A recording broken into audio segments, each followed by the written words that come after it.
To be completely honest, ang aking motivasyon talaga dito ay number one, sweldo. Tapos, hindi, sa totoo lang, I was not about to do the film.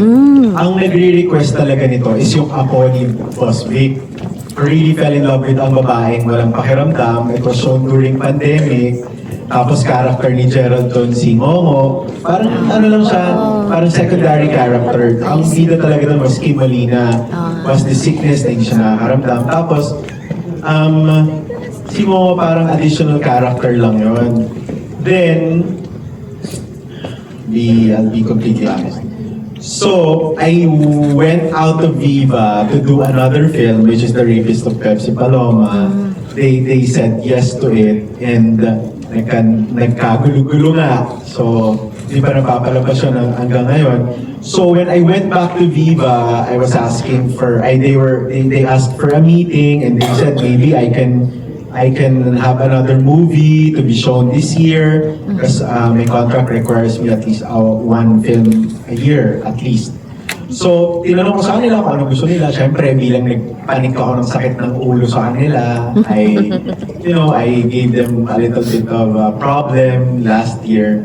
So, when they said they requested for a movie that is Momo, I naman, very swiftly I obliged. Sabi ko, sige, wala namang problema, pwede ko isulat.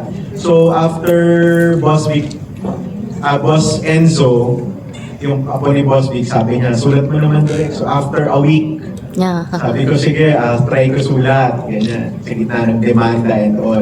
Sabi ko, sige, sulat ko. Pagkasulat ko, naman nila after a day of reading the script, they said yes to it. Tinanong nila ako kung sino artistang gusto ko. So I handpicked these actors. I told them I also want to include real-life players like Boss Jack Argota and Tata Daklan na may air lip din.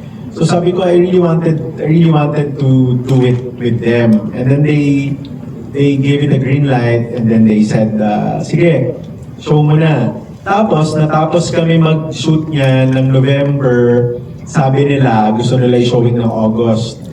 So I was doing things kasi relax, yun nga lang. Sabi nila, show na natin ng June. So nagmadali din kaming i-edit. And also, super busy ni Gerald. Gerald, it's like parang mga 3 films this year. Yeah, tapos ito yung last na sinut niya. Ito pa yung first na isa-showing. So, ayun, nagkagulo-gulo kami. Okay naman, magulo naman yung pelikula. That's the story behind it. For my second question, Direk, napansin ko yung character ni Miss Candy Pangilinan. Natawa ako kanina eh. Tindera lang talaga. O, walang pangalan, di ba? Natawa ako. Yun lang daw. Lagi na yung kinukwento niya yun sa akin eh. Sabi niya, sa Jowa Paul, ang pangalan ko, Madre lang. Sabi niya, ang babae, ang pangalan ko, Tindera lang din. Yung mga pelikula mo, sobrang one-day shooting lang ako, pero ako yung may pinakamalaking trailer views. Sabi niya, magbayad ka naman ng utang na loob, gawin mo naman ako ng solo ko, sabi niya. So, maybe knowing Ate Ken since 2019, yung my first movie with Viva, yung rapport kasi namin, if you're from the theater, I'm from the theater, Joblin from the theater, Kim, Gerald, Candy, Kai Cortez, Chad Guinness, all of us, meron kaming live performance background. So mabilis yung batuhan eh. Would you believe, yung iba doon very impromptu ni Ate Kenz tsaka ni Gerald. Nagbigay lang ako ng isang plain script. Direct, pwede ba to? Pwede ba to? Ganyan. Sabi ko, sige, kailangan ko lang ng ganito. Ng ganyan. So, luckily, I got a new member of the family, malupit to, na isa ring si Raulo. So, nakausap ko rin siya. It's all impromptu. Sobrang bilis, lalo na kung napanood yung ukay-ukay scene. Playground yun. Ano yun? Nagkita-kita kami alas 9, natapos yun ng siguro mga roughly 2 hours with different angles. Pero sila-sila lang yun, naglaro lang sila. Buti na lang aircon dun sa ukayan. Kaya, so, having Ate Kenz by my side, I don't think she'll mind na Tindera lang ang name niya. Tingnan natin sa mga susunod. I think Ngongo naman is a franchise. I think there's another after this.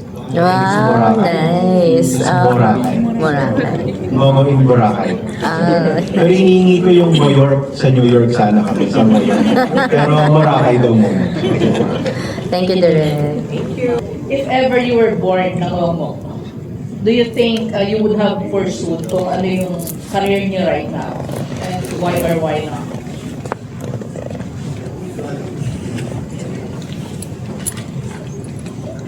Kung man po ako ngayon, malamang artista pa rin po ako. Hindi po mawawala siguro sa akin yung confidence ko kasi kung talent ko naman po itong pag-aarte, siguro po kahit may kapansanan naman ako, ay ipupursue pa rin kung anong gusto ko. Yun po.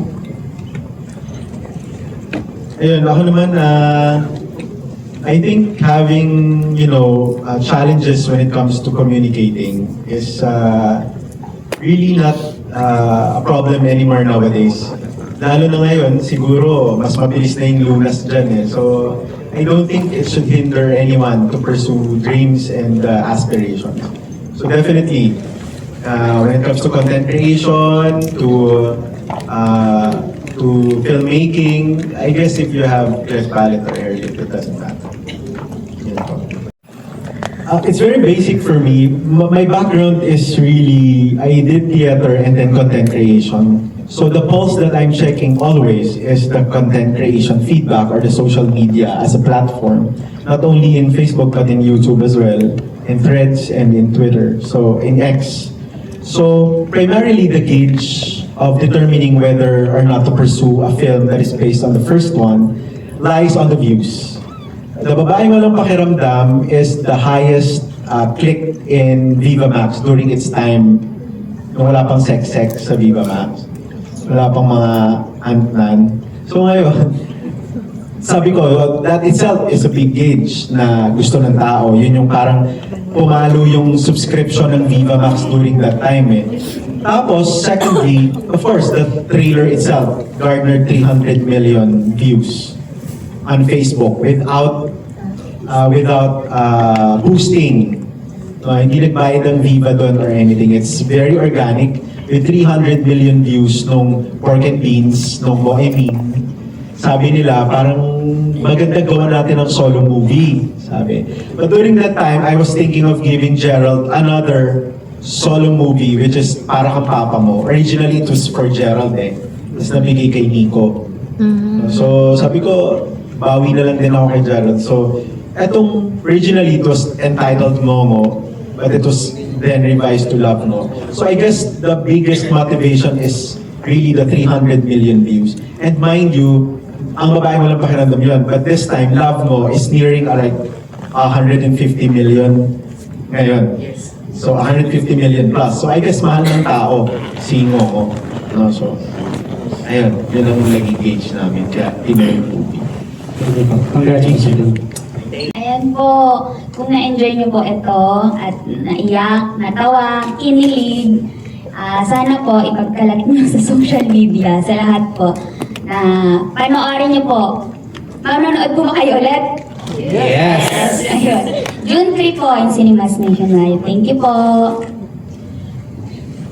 And on behalf of Direk Gina Alahar, Ate Candy, Luis, and Ata, Jack, Malupiton, and Gerald, I would like to extend our deepest gratitude for everybody who graced this event today. Maraming salamat po sa pagpunta ninyo at pagtangkilik sa aming munting pelikula na ginawa sa aking tahanan sa Olongapo, Zambales, at patuloy na binibigay ang